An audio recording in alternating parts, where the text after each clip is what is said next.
If you're wondering where the ICO review is, well, it put me to sleep. But hey, when you sleep, you dream, and I've been dreaming to play this game for a long time. A unicorn is defined as a mythical creature that's extremely difficult to capture, and Nights into Dreams is my unicorn. I remember when this game came out. It was one of the most popular games to play at that time, and it was a reason that a lot of people bought a Saturn. I never had a Saturn, and the only people I knew that had one were my cousins. I only got to watch them play Nights, and it looked so awesome. I wanted to play it, but my cousins were so enthralled with it that I never got a chance to touch it. Fast forward 7 or more years, when I was in college, I was at a friend's house who had a working Saturn. So I finally got to play Nights for about 3 minutes. He didn't have the special analog controller that came with the game, but had that Model 1 controller. The one with a stupidly designed and uncomfortable D-pad. Seriously, who thought that that was a good idea? It hurt my thumb so much that I gave up on it. I tried emulating it, but finding a good Saturn emulator was impossible at the time. There was a PS2 remake that was released, but only in Japan. And finally, Saturn games were rumored to come to the Wii Virtual Console, but that didn't happen. I pretty much gave up on it at that point, figuring that I would never get to fully experience the game.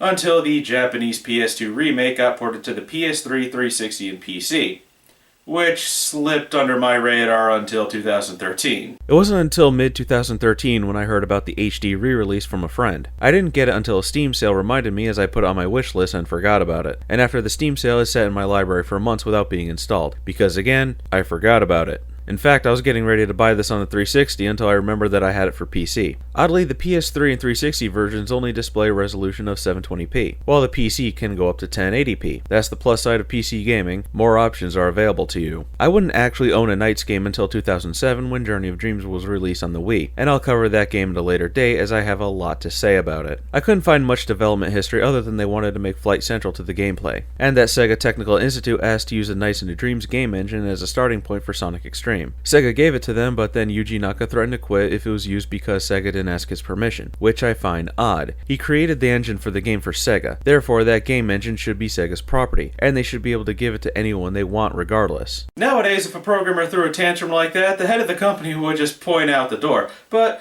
what do I know? Sega's a Japanese company started by Americans in Hawaii in the 40s.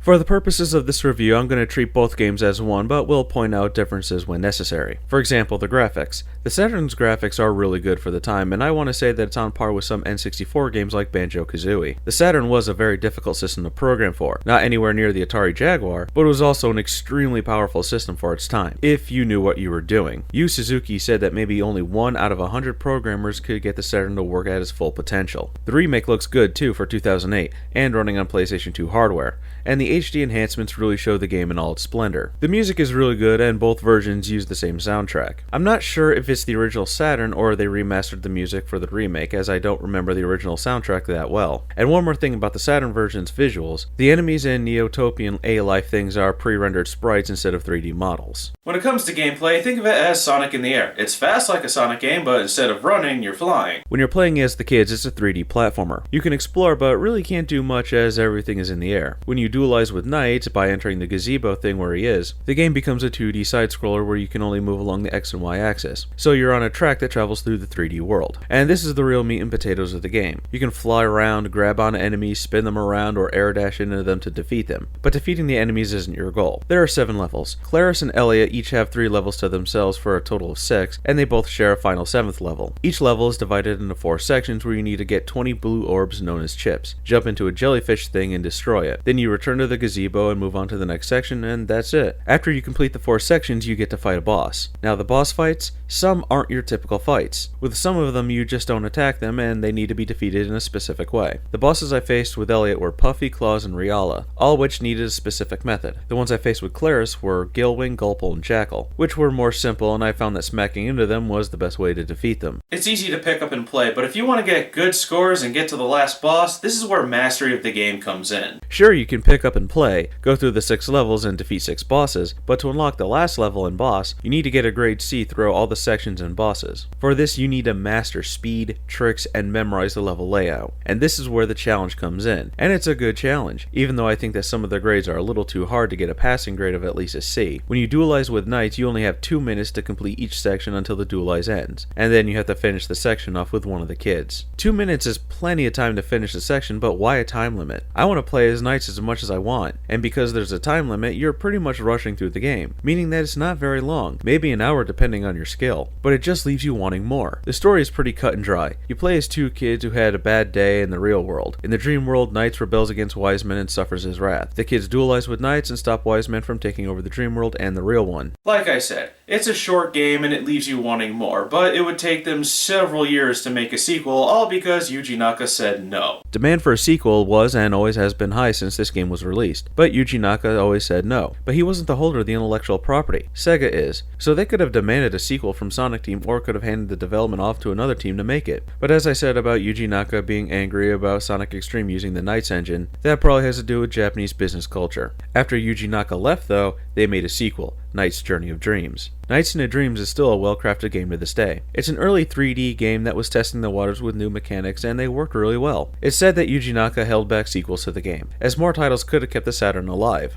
The Saturn version still looks good to this day. The flying gameplay is fun. I didn't touch the A-Life system that they implemented, but I did enjoy the core game, and I recommend getting it, and for $10, you can't go wrong with a classic like this. This is one of those you had to be there games. It was one of the best of its generations, but as it stands now, it's still good, and it's a game you should definitely play.